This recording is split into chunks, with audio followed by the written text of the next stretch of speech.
বাংলাদেশ যদি এই ওয়ার্ল্ড কাপে পার্টিসিপেট না করে তাহলে পাকিস্তান টিমও এই ওয়ার্ল্ড কাপে পার্টিসিপেট করবে না। এই আসরের ম্যাক্সিমাম মানে সিংহভাগ ইনকাম আসে এই এশিয়ান ম্যাচগুলো থেকে।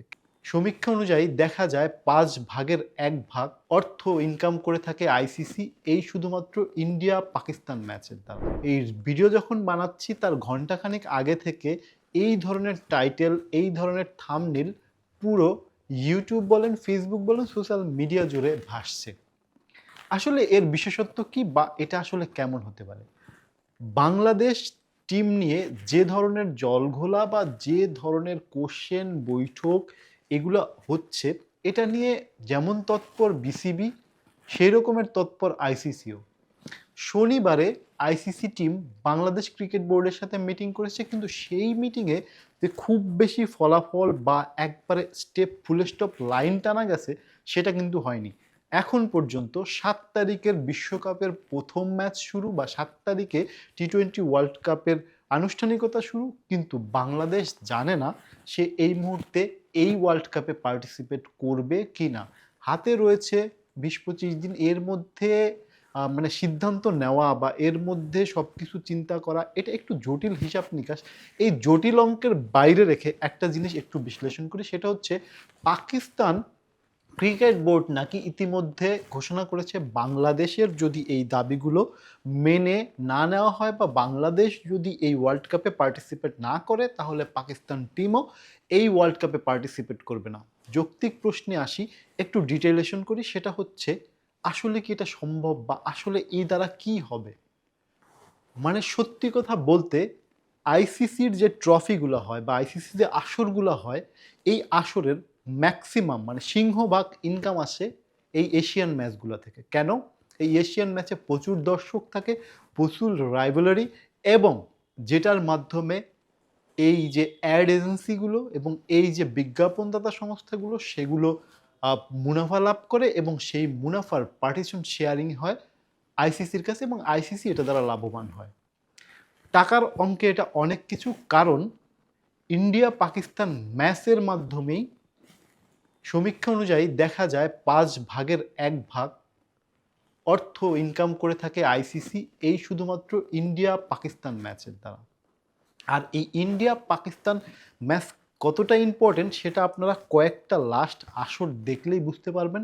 সেটা হচ্ছে এমনভাবে গ্রুপগুলো ডিসকাশন করা হয় যেন ইন্ডিয়া পাকিস্তান একই গ্রুপে পড়ে।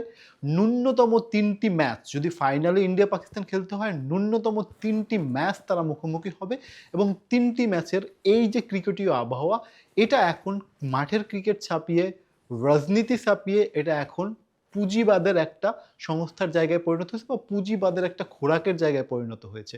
কেন বললাম? ক্রিকেটটা যে একটা অভিসত্তা এবং একটা এন্টারটেইনমেন্ট গেম, সেটা মনে হয় আমাদের ছেলেবেলায় মানে আমরা যারা এই ৯০ দশকের প্রজন্ম তাদের কাছে ছেলেবেলায় মনে হয় এই ক্রিকেটীয় সত্তাটাকে হারিয়ে ফেলেছি। কারণ আমরা যখন ওই পাকিস্তানের বাঘা, বাঘা নামগুলো শুনতে বা তাদের যে রাইভালরি তাদের সেই মাঠের ক্রিকেটের লড়াইটা দেখেছি, সেরকমের ইন্ডিয়ার ব্যাটসম্যানদের সেই তাণ্ডব বা মাঠে সেই তাদের বল শাসনের প্রবণতা, পাকিস্তানের দুর্দান্ত পেস ইউনিট, সাঈদ আনোয়ারের ব্যাটিং, সেগুলো এখন আর মাঠে দেখা যায় না। কিন্তু ক্রিকেটের যুদ্ধটা সেই জায়গায় রয়ে গেছে শুধুমাত্র পুঁজিবাদের তাগিদে বা ডলারের অঙ্কে হিসাব করে। সর্বোপরি প্রসঙ্গত যে জায়গাটা নিয়ে আমরা কথা বলতে চাই, পাকিস্তান ক্রিকেট বোর্ড এমনটা করবে কেন বা এমনটা করলে কি হবে? যখন পাকিস্তান ক্রিকেট বোর্ড এইটা নিয়ে চিন্তা করে, মানে পাকিস্তান ক্রিকেট বোর্ড বাংলাদেশের পাশে এসে দাঁড়ায়, তখন এটা আইসিসি টনক নড়তে বাধ্য হয়। কারণ পাকিস্তানের এই ইকুয়েশন বা এই ধরনের অ্যামাউন্টের একটা বিষয় বা এই ধরনের একটা পুঁজিবাদের একটা বিষয়কে যদি একটু শর্ট করে দেখি বা যদি একটু স্বল্প কথায় দেখি, তাহলে বিষয়টা দাঁড়ায় এমনভাবে যে পাকিস্তান যদি এই আসর বয়কট করে তাহলে মোটামুটি ৮টা ম্যাচ বাংলাদেশ এবং পাকিস্তান যদি বয়কট করে গ্রুপ পর্বেই মোটামুটি ৮টা ম্যাচ ভেস্তে যাবে। তার মধ্যে ভেস্তে যাবে আইসিসির ৫ ভাগের ১ ভাগ ইনকামের রাস্তাও। এটা বড় একটা স্টেপ বাংলাদেশের জন্য, এবং বাংলাদেশকে যে এই মুহূর্তে ছোট টিম বা ক্ষুদ্র ফান্ডিংয়ের বোর্ড এইটা দেখার যে সুযোগ নাই, সেটা আইসিসি বরাবরই প্রমাণ করেছে। কারণ আইসিসি এই চূড়ান্ত মোক্ষম সময়েও বাংলাদেশের কথা শোনার জন্য বাংলাদেশে মিটিং করতে এসেছে।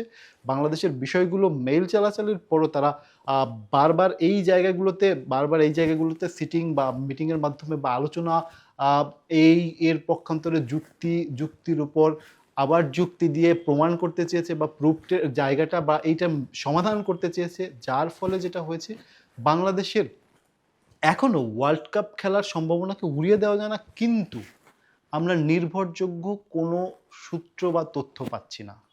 আশা করি এই দোদুল্যমান অবস্থার অবসান ঘটবে। বাংলাদেশ ক্রিকেটের জন্য এট লিস্ট একটা সুখবর ২-১ দিনের মধ্যেই আসবে।